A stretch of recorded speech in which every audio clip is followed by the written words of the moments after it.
Europe didn't ditch pikes for guns. The real revolution was drill, forts, and taxation.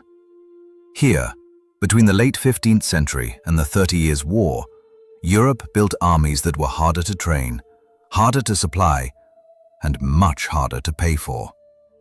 And that raises the real question: what actually changed, when, and why? This is the story of the military revolution debate, from Michael Roberts to Geoffrey Parker, and why the strongest answer isn't a single invention, but a chain reaction across battlefields, siege lines, and treasuries. This is no history. I used to think the story was simple. Guns arrived, pikes vanished, and Europe entered modern war. That version is tidy. It is also wrong. The common belief is easy to understand. Guns seem modern, pikes seem medieval, so the brain wants a clean swap. And when you see smoke, volleys, and artillery in early modern paintings, it feels like the answer is sitting right in front of you. The myth also survives because firearms really did matter. Artillery really did batter older walls, and commanders really were searching for new ways to organize violence. So this is not a case where the popular story is nonsense from start to finish. It is more dangerous than that. It takes one real change and stretches it into a universal explanation. But the first crack appears when you look at actual formations. The more Europe adopted guns, the more it still relied on pikes. That impossible fact is one of the reasons the military revolution debate never went away. During the 30 Years' War, mixed pike and shot formations were still standard on major battlefields. At Breitenfeld in 1631, at Lutzen in 1632, and across much of the war, commanders still deployed infantry as systems of mutual protection rather than as pure gun lines. A pike block gave musketeers time to reload, protected them from cavalry, and held the line when smoke reduced everything to confusion. That matters because a battlefield system is not the same thing as a weapon. A musket can change war, but it cannot explain by itself why whole states changed shape. So if firearms did not simply sweep the field clean, what are historians actually arguing about? To answer that, we have to start in 1955.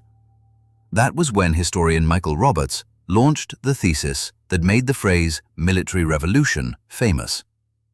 Michael Roberts's model identifies the core period of tactical transformation in European warfare as roughly 1560 to 1660. That date range is crucial. Roberts was not claiming that gunpowder suddenly appeared in 1560.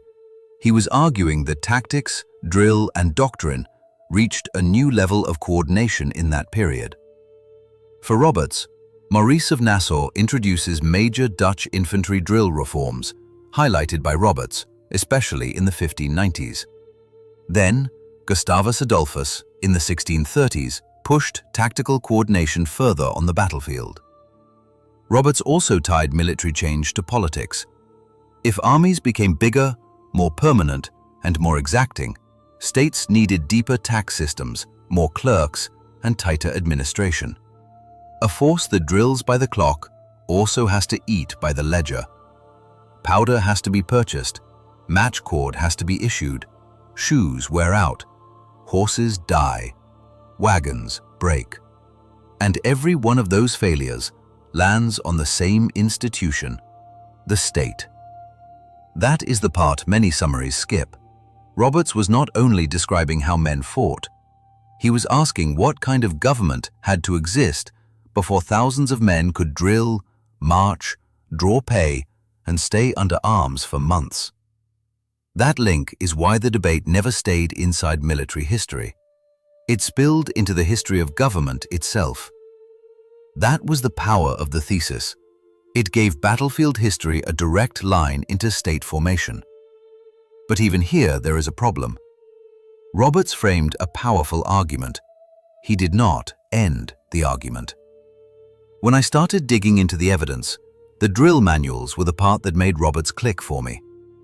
Published in 1607, Jacob de Gaines' illustrated manual did not invent discipline, but it codified it. And codification matters because a movement that can be pictured, counted, and repeated can be taught to thousands. Maurice of Nassau's system emphasized spacing, order, and repeatable actions under command. That fit the Dutch Republic's situation during the 80 Years' War, where fortified towns, canals, and limited manpower rewarded precision over reckless shock. Think about what a matchlock demanded. A soldier had to handle loose powder, keep the slow match lit, measure the charge, seat the ball, prime the pan, and fire in sequence.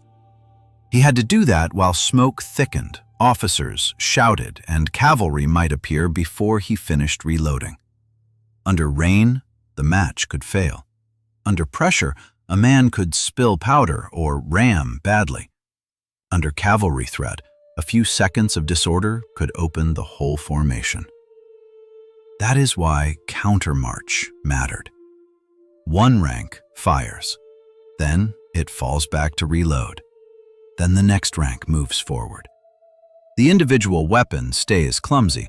The system makes it useful. And drill did more than produce volleys. It let officers measure distance between ranks, preserve order during movement, and reduce the chaos that normally destroys infantry under pressure. It also created a common language of command. That sounds abstract until you remember that early modern armies were often assembled from different provinces, languages, and local traditions. That is why Roberts cared so much about repetition. Repetition turns expensive, fragile firearms into a dependable routine. This was not glamorous warfare. It was administrative warfare. And notice what did not disappear. The pike stayed. Pikemen protected musketeers from cavalry and gave the formation a solid core. So the first myth fails here. The battlefield was becoming more coordinated, not simply more firearm only. Then comes Gustavus Adolphus, and this is where the story usually turns into legend. He is often presented as the man who solved war with aggressive firepower. But when you look closer, the Swedish system still depended on coordination across infantry, cavalry, and artillery, not on muskets acting alone. That difference matters. It shifts our attention from hardware to organization. The 30 Years' War did showcase important tactical change, but it did not produce an immediate all-firearms battlefield. At Breitenfeld, Swedish success is usually remembered for flexibility and fire. Yet the battle also depended on Allied support, cavalry action, command cohesion, and formations that still included pikes. At Lutzen, a year later, the battlefield was so obscured by smoke and confusion that cohesion mattered as much as firepower. That is exactly the kind of condition in which a pike corps and disciplined drill remain useful. Even Swedish battlefield methods were embedded in a wider machine of recruitment, magazines, marching routes, and payment. Sweden's military success in the 1630s did not float free from administration. Someone had to gather grain. Someone had to move powder. Someone had to replace losses after every march, disease outbreak, and battle. That is a much less cinematic answer. It is also a much stronger one. If pikes remained useful, then the real issue cannot just be better guns. The real issue is how armies were trained, coordinated, supplied, and kept in the field for longer campaigns. This is where the military revolution debate gets interesting. Because even if Roberts captured something real, he may not have captured all of it. And this is where Geoffrey Parker changes the map. From the 1970s onward, Geoffrey Parker argued that the chronology should begin earlier. Development of the trace italienne, the Italian-style angled bastion fortress system, begins reshaping siege warfare in the late 15th and 16th centuries. This was not a taller medieval wall. It was a low, thick, angular system built to survive artillery and force attackers into long, expensive sieges. The geometry mattered. A straight medieval curtain wall leaves blind spots. A bastion lets defenders fire sideways across the approaches. That means an attacker has to dig forward, build batteries, protect trenches, and keep thousands of men alive while doing it. It also means defenders need trained engineers, repaired earthworks, ammunition reserves, and garrisons that can hold out for weeks or months. And once sieges got longer, armies got larger. Not just for battle, but for digging, guarding, transporting powder, hauling guns, and feeding everyone involved. A siege army needed miners, carpenters, artillery specialists, map makers, surgeons, teamsters, and clerks, not just men with weapons. That is Parker's pressure point. Fortress warfare helped push states towards centralization because it made war slower, costlier, and harder to improvise. Once war becomes a contest of magazines, engineers, trench lines, and sustained payrolls, rulers need institutions that can outlast a single campaign season. So what actually happened? The military revolution was not one clean moment when guns replaced pikes.